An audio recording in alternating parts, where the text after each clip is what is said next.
Hey Cali Gang, what it do, and welcome for those who are new. Hey everyone. So today we're gonna be getting into a reaction from the page Juicy Pop. Shout out to you guys.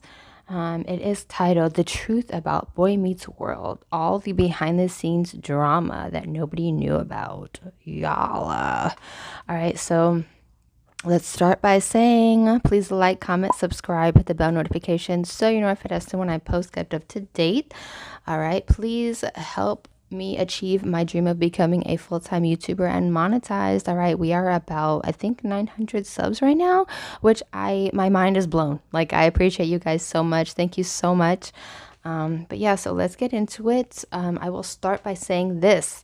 Shout out to Juicy Pop, number one. And number two, I used to love this show. All right, I used to love this show as a kid. I thought it was a great show. I saw, Angela, and I thought she was amazing. She's beautiful, flawless skin. It just kind of threw me off that she was only the the only person of color. You know what I mean? But yeah, so let's get into it. The video is about 13 minutes, but this video may be a little longer because I may stop, do commentary, and then start back up again.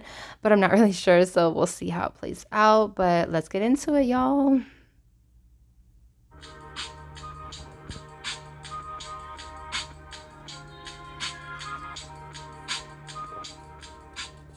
American coming-of-age sitcom Boy Meets World aired on ABC for 7 seasons, from September 24th, 1993 to May 5th, 2000.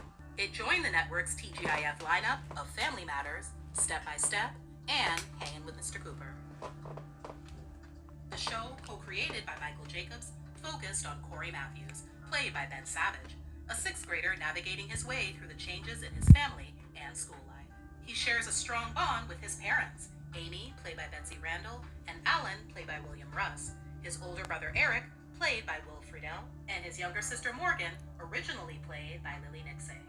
Over the course of the show's run, we watched as Corey's relationships with his best friend, Sean Hunter, played by Ryder Strong, classmate Stuart Minkus, played by Lee Norris, and eventual girlfriend, Topanga Lawrence, played by Danielle Fishel, grew. And throughout it all, teacher, Mr. Feeney, played by William Daniels, was by their side as a mentor and guide.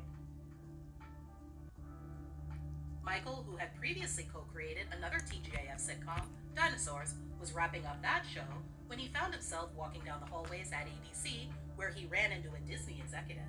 The executive pulled him aside to share with him charts and records on the dollars spent from those in the 12 to 14-year-old demographic, in an effort to persuade him to create a new series targeting kids in that age group. Michael also noticed how other sitcoms focused on the oldest child of the family, which motivated him to switch things up and create Boy Meets World, with the middle child as the central character. Ben Savage was already under contract at ABC when Michael chose to include him in the series, which became known as the Ben Savage Project. Ryder was the first actor to audition for the role of Sean in a room of 140 kids. After seeing him and Michael liking what he saw so much, he told the casting director to send everyone else home. Dang, he said, I saw what I liked, send everyone else home. At the end of the day, sorry guys. At the end of the day, they knew what they were looking for and they found it. So they're like, send everyone else home, which is amazing. I love that. But yeah, so let me just say this thought really quick. Shows didn't really focus on the middle child at all. It was more or less almost always the youngest or oldest. You know what I mean? And I feel like after this show was successful, that's when Malcolm in the Middle came out.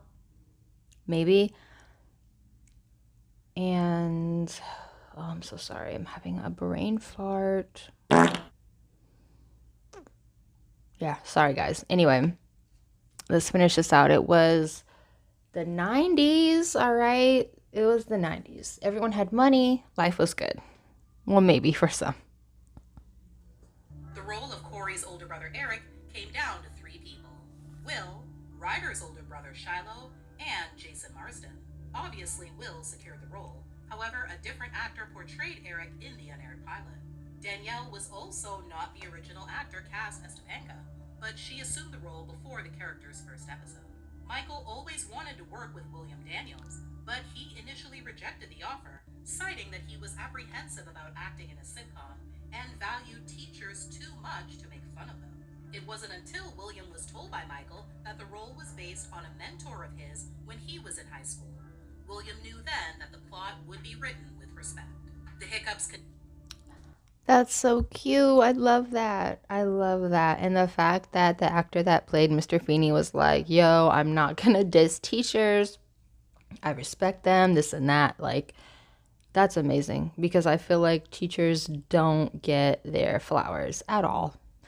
They don't get paid what they should, in my opinion, either. These people don't teach their kids respect at all. It's freaking crazy. Continued though, as William nearly abandoned the show before its first day of filming. This time, the reason was due to the disastrous first table read for the pilot episode that prompted him to threaten to quit. That night, Michael rewrote the script until William was pleased with how his character was being portrayed. First of all, not everyone can do that. All right, I'm just gonna be real. If the actor Mr. Feeney wasn't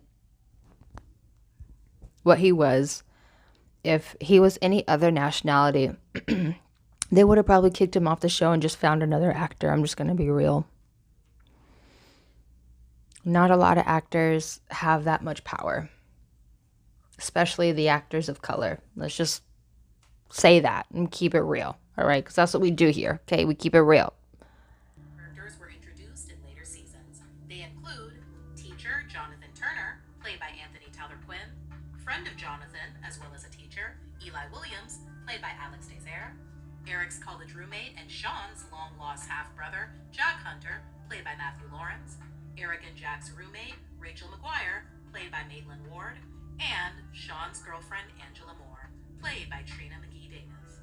In April 2000, ABC officially announced that the 7th season would be the show's last. The hour-long series finale aired the following month. Variety summed up the likely reason for the decision, saying, "The news isn't a surprise in light of the defection of Sabrina the Teenage Witch to the WB next season, and word that ABC is reevaluating the future of its TGIF franchise. Most prognosticators had assumed that the show was in its last season." 20 years after the last episode aired, Trina dropped a major bombshell about her experience on set. In January 2020, she revealed on X, formerly known as Twitter, some of the ill treatment she was subjected to, including being called Aunt Jemima while she was getting her hair ready before a scene. That is just crazy. The behavior came from the main actor's quote on the poster. As people began to speculate, she was quick to point out that Ryder wasn't one of the people that she was referring to. In fact, she later revealed that he had reached out to check in on her following the tweets. While she initially refused to name anyone, several months later in an Instagram post, she revealed that Will was the one that made the Aunt Jemima comment. Despite the racially insensitive comment, the two have reconciled, with Trina revealing that Will apologized nearly 25 years ago, and again in a 3-page letter, which was a healing moment for both of them. Trina's negative experience. He freaking better have. And that was like the bare minimum that you could have done, sir. That's freaking ridiculous. That's one thing I'll never understand. Why is it every nationality in this country is protected but African Americans? Huh? But no one wants to have that freaking conversation. Sorry, guys. I just can't. It just infuriates me so much. Like, the racism in this country is freaking ridiculous. Because nobody is one pure race anymore if you really think about it. All right, anyway, let's finish this out. This didn't end with Will, however. In 2015, she starred in one episode of Girl Meets World. And even after years of being away from castmates, she was given the cold shoulder by a main cast member. She also tweeted about it. It was later revealed Danielle was the culprit, and like Will, has since apologized and reconciled with Trina. Really, Topanga? Really? And what was the reasoning for her giving her the cold shoulder? It's not like she was trying to take her role or take her place in the show. What was the real problem? I feel like a lot of people back in the day were closet racist, and they just brought it out in other ways. You know what I mean? It's disgusting. I don't like it. Yeah, just, ugh. I love that she healed from this. I love that she moved on from this. I love that the people apologized to her, and I hope it was genuine. I really do. During the same period, Trina said that she hadn't heard from Ben, reiterating, "I do not talk to Ben Savage at all." Of course not. Trina, Danielle, Will, and Ryder also came to terms with Trina's character Angela being left out of the finale on the Pod Meets World podcast. In one of their Wow. 2022 episodes, Trina came on as a guest and said she was told that they all went to Michael and asked that she not be included. Will spoke for the trio, insisting that never happened. Wow. Trina knew he was being truthful by their reactions. As if all that wasn't bad enough from the kids, Trina also had to deal with being told to, quote, turn down her, quote, black meter from the showrunner. Coming from black sitcoms, I always had to have, like, a black meter. My black meter was probably down to a 2. I remember when I was doing Angela's Ashes episode, somehow my black meter had slipped up and I was at about a 9. Michael came over to me and his note was, "Hey Trina, just turn down the Telma Hopkins about 8 notches." I knew exactly what he was talking about, and I did. Now, let's get into some... That's that bullshit that oh my God, I will never understand. Basically, stop being so black for this scene. You're being too black. Like, what? Was she giving too much attitude? Was she being too sassy? Was she outshining her co-stars? Oh, I'm pretty sure that's what it was. She was probably outshining other people. So they're like, oh, you need to button it up. You need to prim and proper yourself, basically, in so many words. Like, stuff like that irks my soul, and it makes me so, so mad. So mad. I commend her. I adore her even more now that she, number one, took the high road. Number two, was very professional about it. And number three, didn't hold grudges over the years. You know what I mean? Which is amazing. And that shows how mature she is. I'm just saying. She's better than me. Okay? She's better than me. Fun facts about Boy Meets World. Corey All right, fun facts. Let's go. have 2 best friends. In the first 3 episodes of the show, Corey has a second friend in addition to Sean. The show was originally going to feature his friends as a group rather than a duo, so the showrunners kept rotating in new friends. But the characters didn't stick. The cast even started calling the cafeteria chair that those characters sat in the, quote, death chair, because the actors would never return. Finally, in the season 1 Oh my God. Hold on. I'm sorry, guys. That is so funny. The cast is like, the death chair. I'm not sitting there because that means after I leave the chair, I'm fired. That's so sad. Those poor actors. But yeah, that's how it is. Like, it just sucks. That's how it is. I mean, one minute you have a job, everything's good. The next, you could be written out of the whole series. Like, oh, I mean, think about it. The amount of stress, anxiety, and nerves that these kids had. Like, jeez. Jeez. because the actors would never return. Finally, in the season 1 episode, Corey's alternative friends, Topanga, was introduced, and the notion of another best friend was lost. It took a while. Yeah, because they found a random love interest all of a sudden. Becoming a last-minute decision. Apparently, Michael was driving down the highway when production called and said they needed a name for her character. He just happened to be driving past Topanga Canyon. So he said Topanga. If anyone was wondering whether Danielle and Ben hooked up in real life, the answer would be no. She was actually dating another teen actor on another hit show, Jonathan Taylor Thomas. The couple dated while he filmed Home Improvement on the set next door. The show skips... Oh, that's kind of cute. In season 1, Corey, Sean, and Topanga are in 6th grade.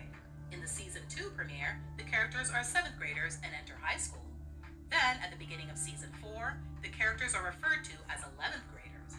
Season 5 represents their senior year, and they enter college in season 6.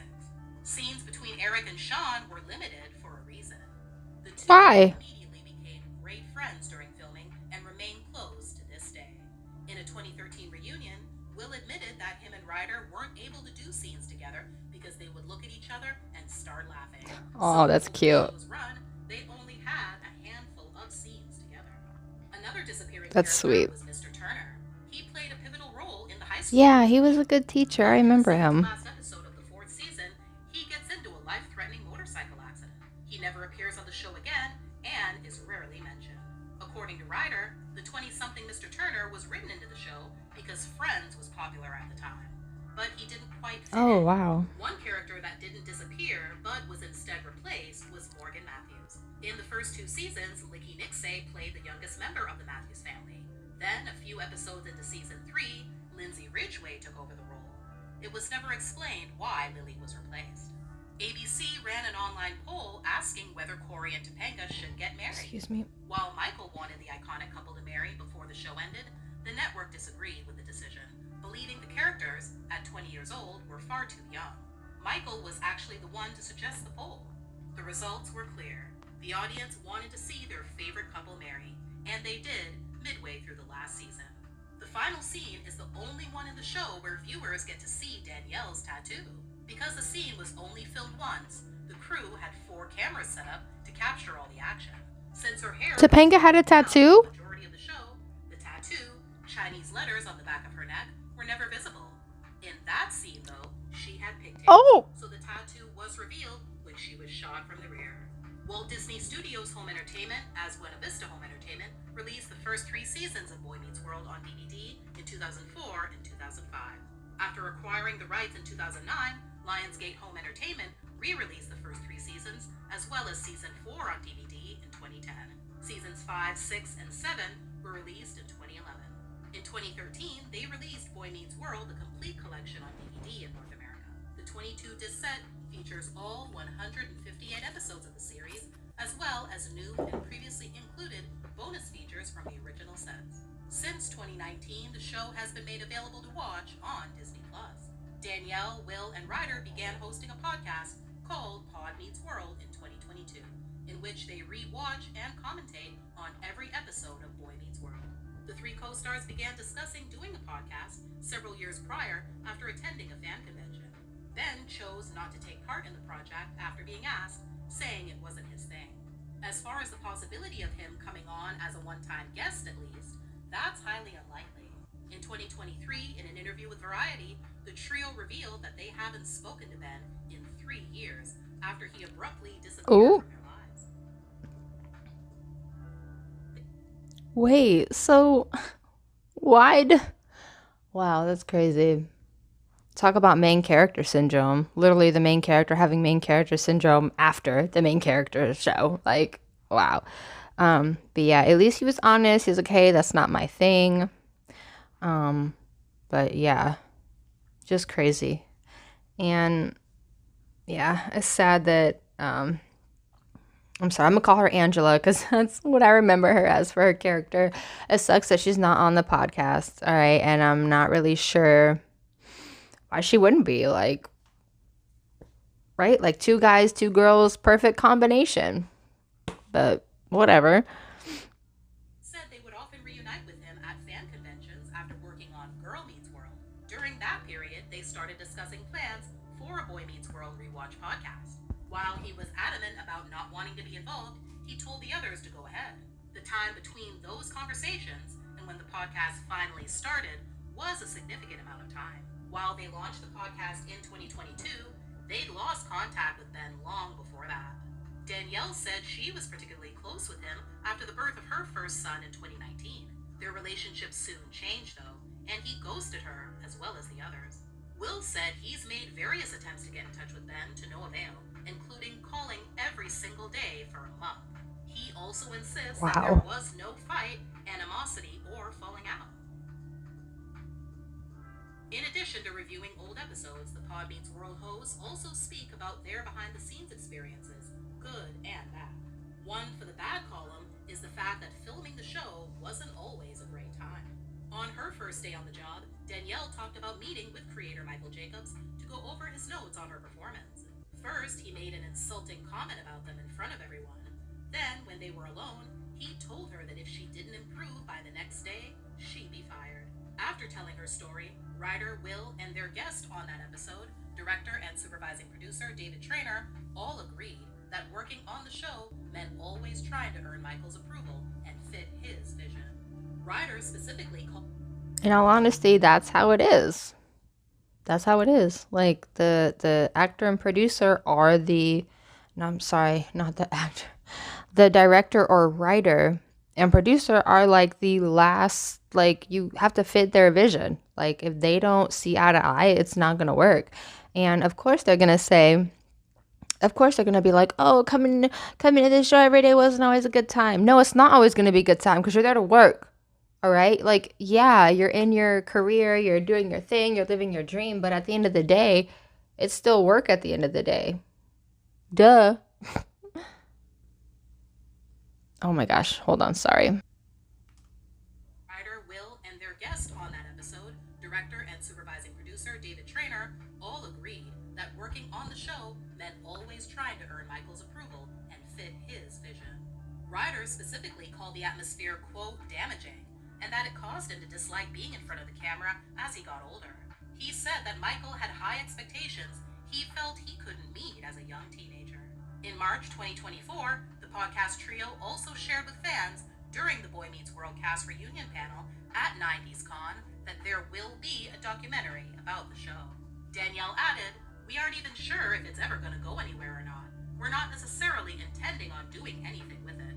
But like Bon mentioned, this has been such an amazing group of people that we've been able to stay in touch with for all this time. Even if we never air it anywhere, it's just for us. But yeah, we're really excited about it." Y'all, if a documentary ever did come out, what? My mind is blowing up right now. Like, there's so many things that would come out, and then they're like, oh, we may not even air it. It may just be for us. Man, no. Air that shit. People want to see it. We want to know. We want to know what happened. But yeah, let me know what you guys think of the reaction. Did you guys watch Boy Meets World? Did you watch the reboot Girl Meets World, I think it was called, when basically like it's like their kids doing similar things as them, basically a reboot, if you would say. But yeah, thank you so much for staying with me through this video. I appreciate you guys so much. Please like, comment, subscribe, hit the bell notification so you're notified as to when I post, get up to date. All right, giveaway coming possibly at the end of August. Bye, guys.